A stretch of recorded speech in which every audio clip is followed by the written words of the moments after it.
What is up, you guys? It is your boy, Brett Biggers here, and welcome to another video. In today's video, we are going to be talking about the picks through 1 through 19, or 11 through 19 through the draft, sorry. And it's going to be very interesting to talk about some of these picks because now we start to get to a little bit of a more open door in terms of what comes out. And this is probably the shortest out of all of them. So, because I think the longest one's probably going to be the next one that I make here. So, yeah. But anyway, enough said. Let's get into the video. And we're going to start up with a very simple A-plus grade for the Niners, getting Malachi Williams, edge rusher out of Georgia. This makes way too much sense. Yes, edge rusher is not the biggest need in the draft. But if you told me that Malachi Williams would have been available at 11, I honestly would be kind of surprised because, not going to lie, I was kind of expecting him to go in the top 10. So the fact he was available, I think that's just honestly a steal. Yes, Jalen Walker was available and he's a more talented player. Sure. But does that really fix what they need on defense? Not really. Then you got the Cowboys taking Tyler Booker, offensive guard out of Alabama. And this is going to be I think this is a good pick for them. Like, they need to go fix their offensive line. But the one only criteria that I will have is that for the past 4 years, they have drafted 3 offensive linemen in the first round. That is the only biggest gripe I probably have with this pick, which is why I would have to give this a B. It's a good player, and it fits the position of need. It sucks that you're kind of addressing the offensive line for the third time in 4 rounds of the first round. Then with the 13th overall pick, we have Kenneth Grant, defensive tackle out of Miami. Or not out of Miami, Michigan.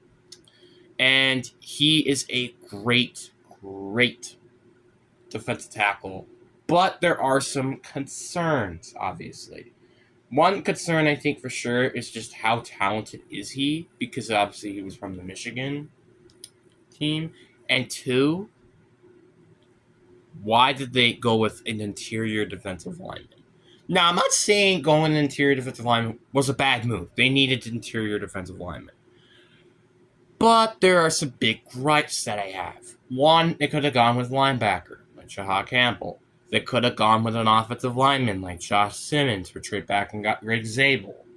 There are a little bit of a few things that they could have done, which I personally think would have been better. But I'm not going to complain with them going and getting Kenneth Grant here. So, honestly, I will give it a B grade. A-plus for the Colts taking Tyler Warden. I don't know how the heck he was available at 14. Honestly, that was what he was initially was planned to be available at, and honestly, now seeing it, it's just kind of unbelievable. But yeah, personally, A+. This is a perfect move. He's going to be one of in my opinion, he could be a new Brock Bowers. I am dead serious. Falcons, they go and take Jalen Walker, linebacker out of Georgia. So it's basically, this guy in a nutshell is basically a half edge rusher, but half linebacker, which, funny enough, is kind of what this team really need. Obviously, they need edge rusher. That's not a question. But linebacker, I feel like, is another position they did need to address, and they did that here. A+. Honestly, I don't know how he's available at 15. Cardinals, they go and take Walter Nolan, defensive tackle out of Arizona. I will give this a solid A- grade. This is a great player for the Cardinals to go get. Obviously, they should have gone with defense with this pick, which they did, which is a very good thing for them. But the only major gripe I have with this pick is that there were good corners still available, like Will Johnson and Jaron Barrett, who didn't get taken until later in the draft. So there are some gripes I have with this pick if I'm an Arizona fan, but I can't really complain that much for one simple reason. Because it's a defensive player, and that's what this team needs to address. So A-.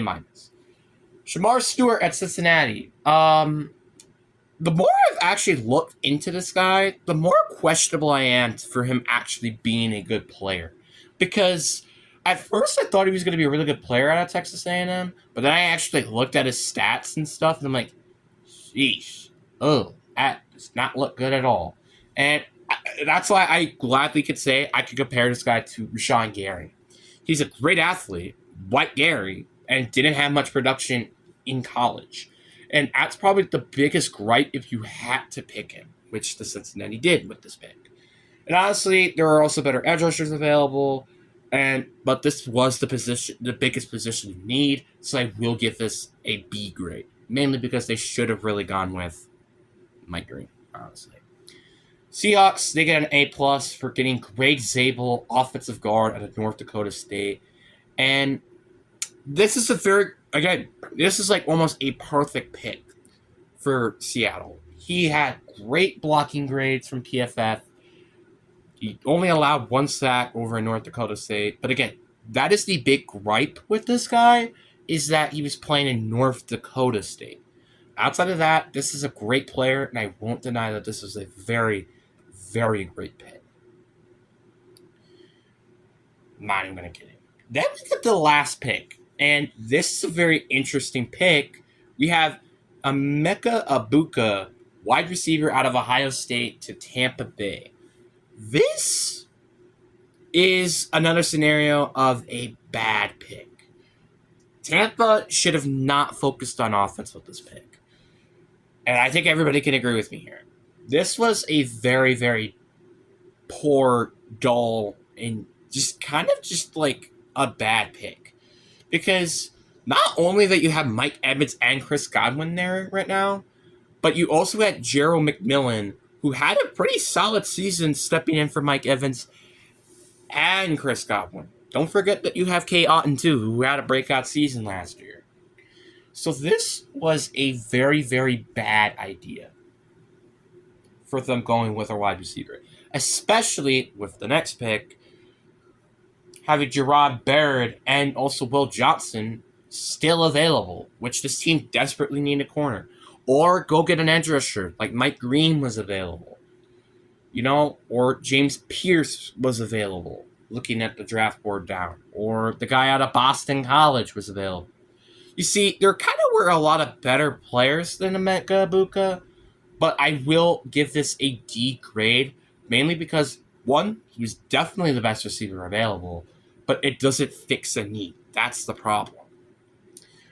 All it does is fix your team's youth, which, if I'm Tampa Bay right now, I would be focusing on winning now rather than looking to the future. Because Baker Mayfield is about to hit his 30s, Mike Evans is going to hit his 30s, Chris Godwin's about to hit his 30s soon, so they really need to focus on winning now rather than winning later. And again, it's like literally like a Jordan Love pick here, basically. You're getting a good pick for the future. It's just you're not getting a good pick now. That's the problem. So that is the last pick of this video. Hope you guys enjoy. Peace.